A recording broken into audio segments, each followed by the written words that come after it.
The story of the Hummer begins far from suburban streets, in a world dominated by tension, technology, and the looming shadow of global conflict. The early 1980s were defined by the Cold War, and the US military needed a vehicle unlike anything that had come before.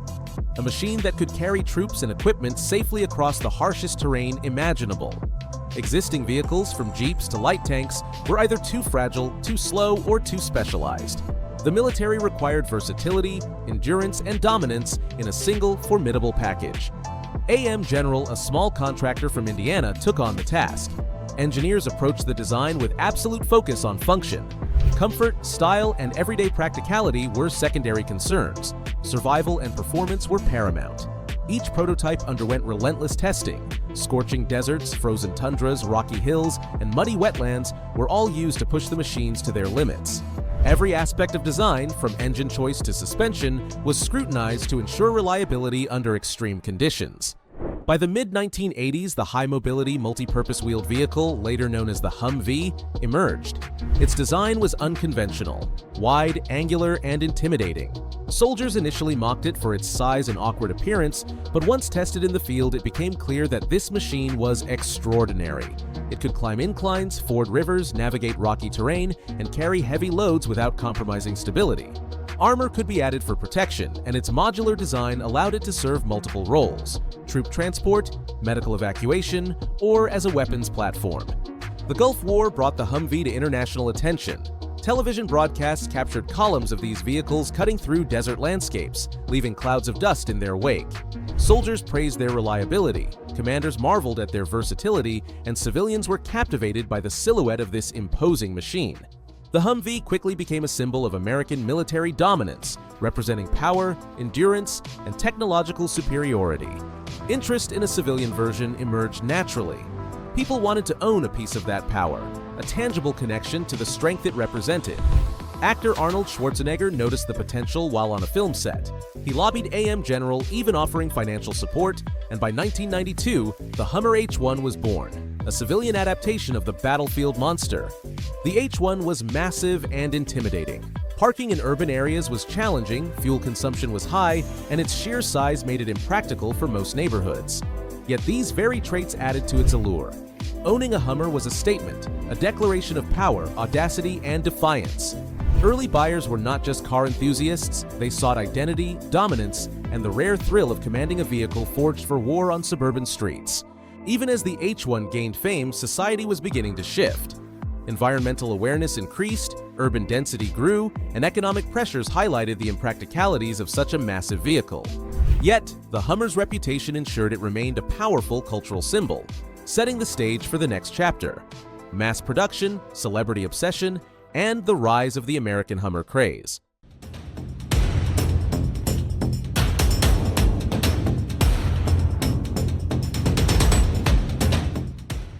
By the mid-1990s, America was thriving. The economy was strong, technology was advancing rapidly, and society was obsessed with status, visibility, and bigger-than-life symbols. In this environment, the Hummer found the perfect stage. No longer just a vehicle, it had become a statement. Bold, uncompromising, impossible to ignore. Celebrities quickly recognized its appeal. Athletes, musicians, and Hollywood stars adopted the Hummer as an emblem of success and audacity. It appeared in films, magazines, and music videos, reinforcing its image as a symbol of dominance. Driving a Hummer wasn't simply about transportation, it was a projection of identity. Its size and presence announced that its owner was confident, fearless, and unwilling to conform. AM General, however, lacked the infrastructure to capitalize on this cultural surge. The H1 was expensive to produce, labor-intensive, and rare. Its exclusivity made it desirable but limited its reach. Recognizing the potential for mass appeal, General Motors purchased the rights to the Hummer brand in 1999. Their goal was to expand the vehicle's market while retaining its aura of power. The H2 emerged from this vision. Smoother, more luxurious, yet still aggressive, it offered leather interiors, sound systems, and chrome accents. It retained the Hummer's signature presence while appealing to a wider audience. Demand skyrocketed, waiting lists stretched for months, and buyers paid premiums just to secure one. Limited editions and celebrity endorsements turned it into a lifestyle symbol, a four-wheeled expression of status and audacity. GM also introduced the H3, a smaller, more affordable version aimed at younger buyers. It maintained the aggressive styling and elevated stance but was easier to drive and slightly more practical. The strategy, however, carried risks. Part of the Hummer's appeal lay in its exclusivity. Making it accessible threatened to dilute the brand's mystique. Early enthusiasts worried that mass production would render the Hummer commonplace, eroding the very identity that made it desirable. Despite these tensions, the Hummer thrived in culture. It was a symbol of power, rebellion, and individuality, appearing in video games, films, and advertisements. Its presence communicated a particular mindset: bold, confident, and unapologetic. Yet subtle cracks began to appear. Rising fuel prices, environmental awareness, and urbanization exposed the impracticalities of such a large vehicle. While its image remained strong, the world around it was changing, foreshadowing the challenges that lay ahead.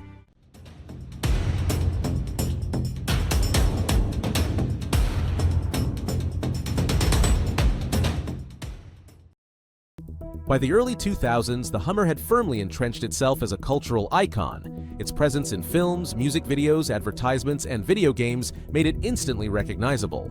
It wasn't just a car anymore. It was a symbol of audacity, dominance, and a particular type of American ambition. Driving a Hummer wasn't merely about transportation. It was a declaration, a visual statement that said, "I am bold, I am unrestrained, and I am unafraid to defy norms." The Hummer thrived during a time of economic prosperity. Gas prices were relatively low, cities were sprawling, and Americans were embracing excess.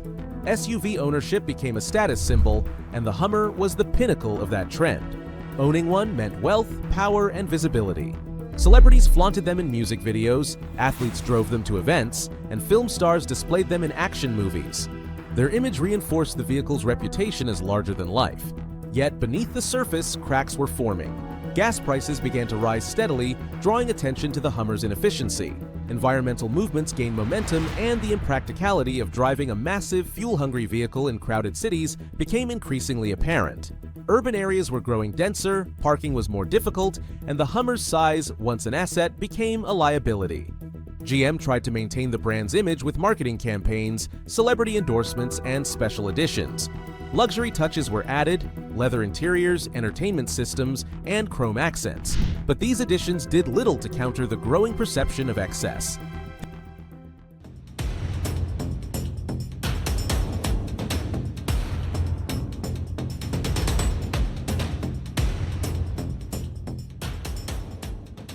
The H3, a smaller and more affordable model, was introduced to attract younger buyers. While it retained the aggressive styling, it lacked the raw, uncompromising character of the H1 and H2.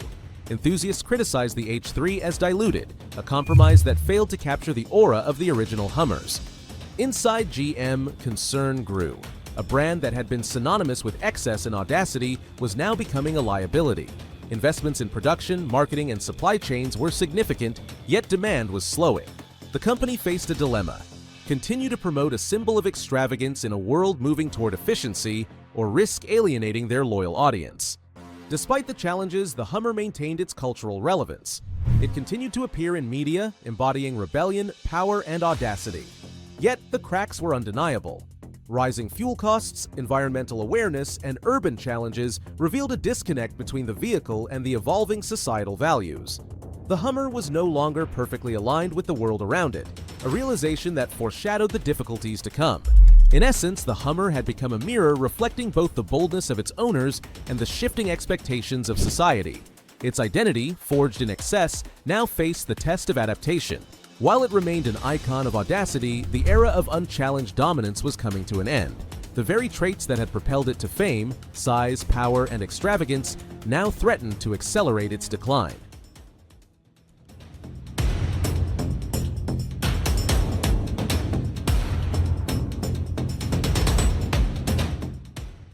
The financial crisis of 2008 to 2009 did not just shake the global economy, it shook the foundations of the American auto industry.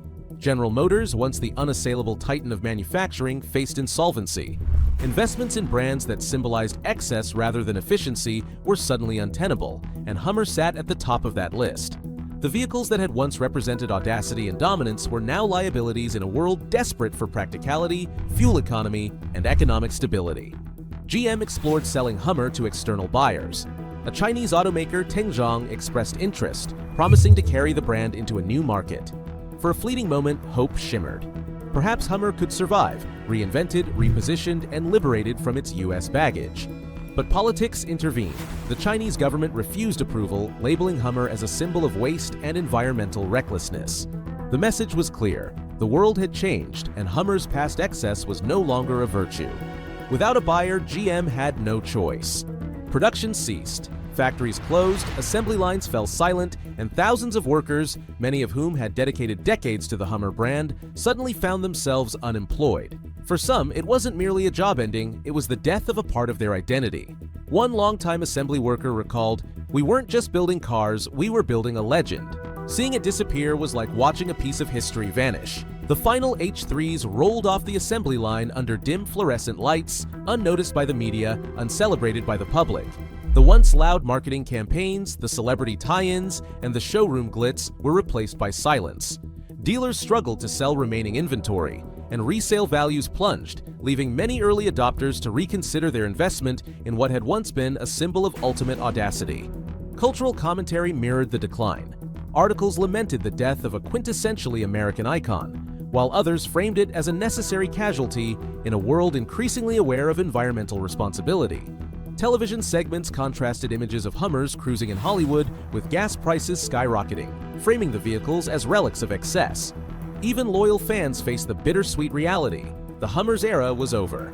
The closure of the brand also marked a turning point in GM's identity. The company, once proud of producing the largest, boldest vehicles in the world, had to confront its vulnerabilities. It became a cautionary tale of ambition meeting reality, excess confronting change, and the ephemeral nature of cultural dominance. Hummer was gone, but its story of power, fame, controversy, and audacity would linger in the collective memory of the automotive world.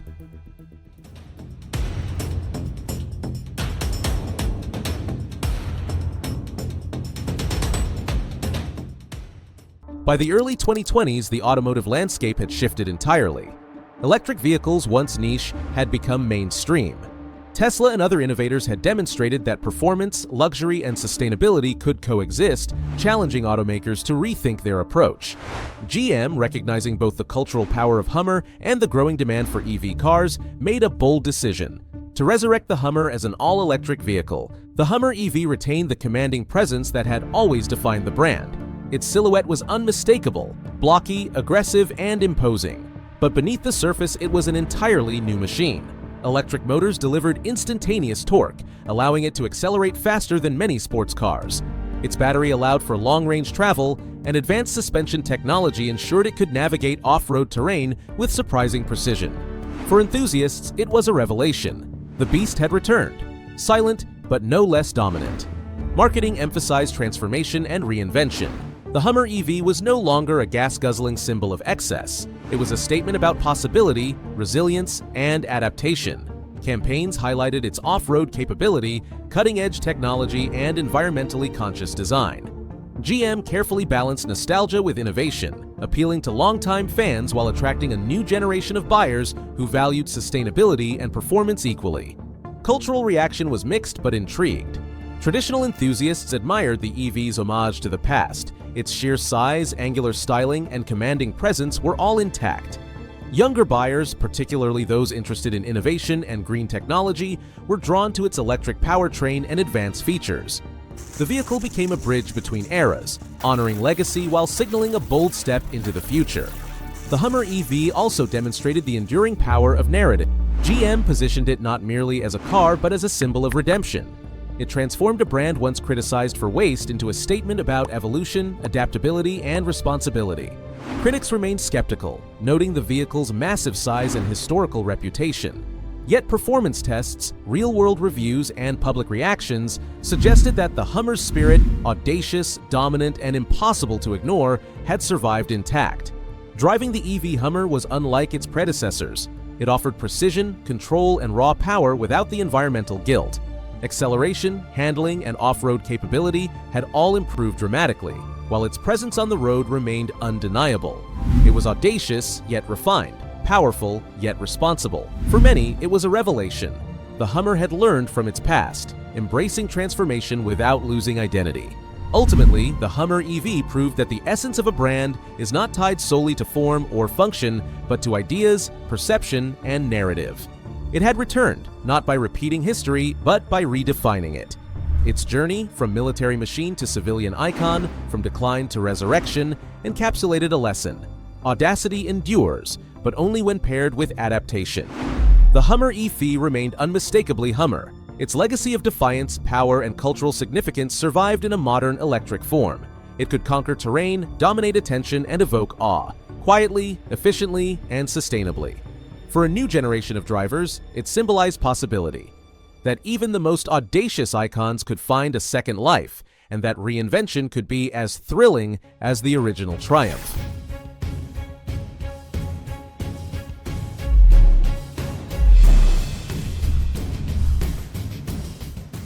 The Hummer's journey is more than a story about cars. It is a reflection of ambition, audacity, and adaptation.